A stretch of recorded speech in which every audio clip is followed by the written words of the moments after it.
नमस्कार दोस्तों, आप सभी का स्वागत है हमारे YouTube चैनल शिवम एस्ट्रोलॉजी पर।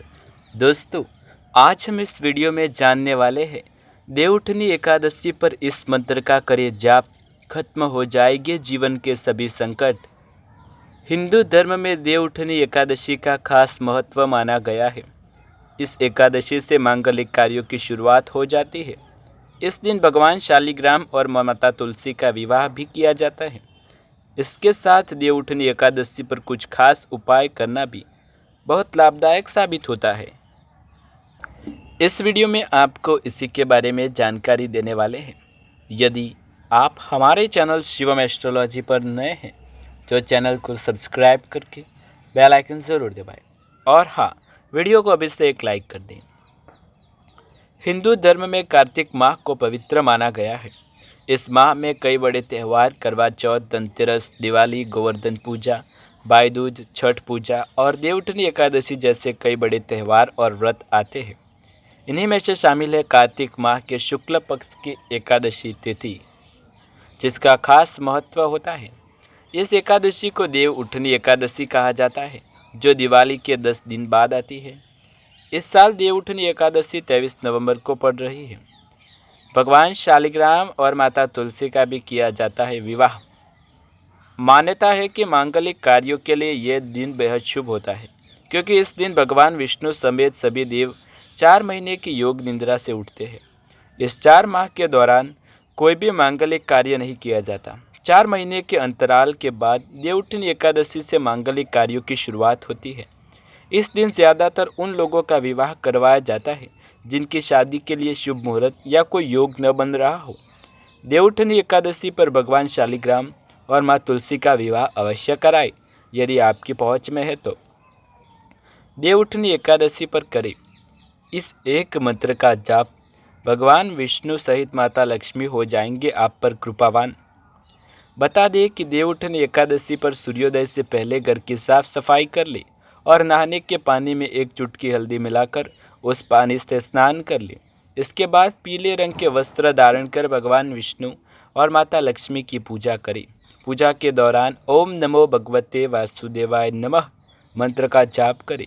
कहा जाता है कि देवउठनी एकादशी पर इस मंत्र का जाप करने से जीवन के सभी कष्ट, संकट दूर हो जाते हैं।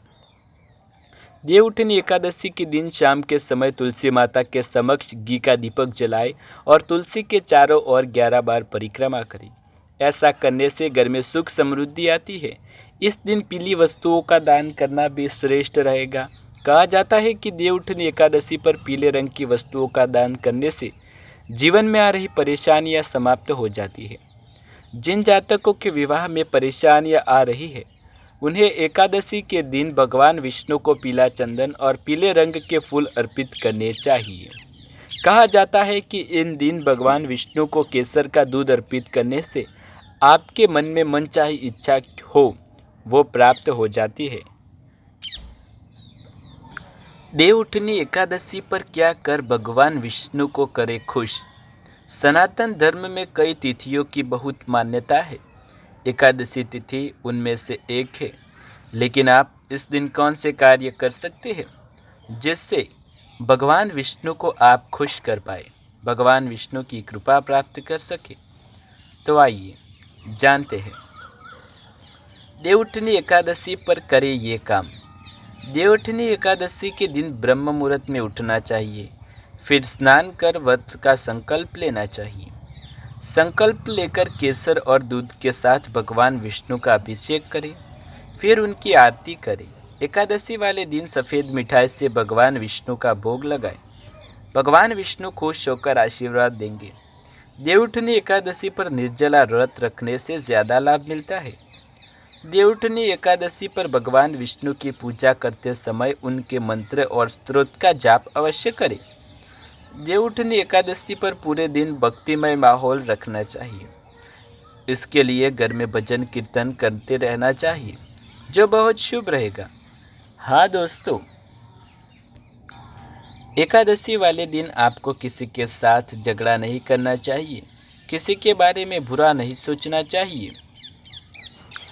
दोस्तों, अब आइए हम आपको बताते हैं कि यदि आप भगवान को भोग अर्पण करते हैं तो इसके बाद के नियम और भोग अर्पण करते समय कौन से नियमों का पालन करना चाहिए। पूजा के बाद भगवान के पास भूलकर भी न छोड़े प्रसाद। भगवान को पूजा के बाद प्रसाद अर्पित करना और उनके पास छोड़ना शुभ नहीं माना जाता। यदि पूजा समाप्त हो गई है तो आपको वहां से प्रसाद भी हटा देना चाहिए। ऐसा कहा जाता है कि इससे नकारात्मक प्रभाव पड़ता है। भगवान के पास प्रसाद छोड़ने के बाद व्यक्ति को अशुभ प्रभाव की प्राप्ति होने लगती है। शास्त्रों में ऐसा बताया गया है कि पूजा पूरी हो जाने के बाद प्रसाद को भगवान के पास से उठा लेना चाहिए और सब परिवार ग्रहण कर लेना चाहिए। इससे सभी देवी देवता प्रसन्न हो जाते हैं और सभी दुखों से आपको छुटकारा मिल जाता है। जाने पूजा में भोग अर्पित करने के नियम। दोस्तों, पूजा में भोग अर्पण करने के भी कुछ विशेष नियम होते हैं। भगवान के पास भोग को सीधे नहीं रखना चाहिए। प्रसाद को कभी ज़मीन पर नहीं चढ़ाना चाहिए, इसे अशुभ माना जाता है। भगवान को हमेशा सात्विक चीज़ों का ही भोजन भोग लगाएं। प्रसाद को पीतल या चांदी आदि जैसी धातु के बने पात्रों में चढ़ाएं। प्रसाद अर्पित करने के बाद भगवान के पास जल अर्पित करें। भगवान को भोग लगाने के बाद आपको भगवान के मंत्र का जाप अवश्य करना चाहिए। भगवान के प्रसाद में नमक और मिर्च न हो, इस बात का ध्यान रखें। भगवान को भोग लगाने के लिए फल और मिठाई सबसे अच्छा माना जाता है। पीपल के पेड़ की पूजा करें। देवउठनी एकादशी के दिन पीपल के पेड़ पर जल और कच्चा दूध अर्पित करें। इसके अलावा घी का दीपक भी जलाएं। ऐसा करने से माँ लक्ष्मी प्रसन्न होती है। पीपल के पेड़ में माँ लक्ष्मी और भगवान विष्णु का वास होता है। ऐसा करने से जल्द ही कर्ज से मुक्ति मिल जाती है और धीरे धीरे आर्थिक समस्याएं भी दूर हो जाती है। गरीब को भोजन कराएं। देवउठनी एकादशी के दिन गरीब, असहाय व ज़रूरतमंद लोगों को भोजन कराना चाहिए। ऐसा करने से भगवान विष्णु बहुत प्रसन्न होते हैं और भक्तजन पर कृपा बनाए रखते हैं। इसके अलावा धन लाभ के योग भी आपके जीवन में बनने लगते हैं। तो दोस्तों, ये हमने जान लिया एकादशी का महत्व, एकादशी के दिन किए जाने वाले कुछ विशेष उपाय। आप हमें कमेंट में बता सकते हैं यदि आपको किसी उपाय या ग्रह दोष से छुटकारा पाने के लिए कोई जानकारी चाहिए। हम आपके लिए वीडियो अवश्य लेकर आएंगे।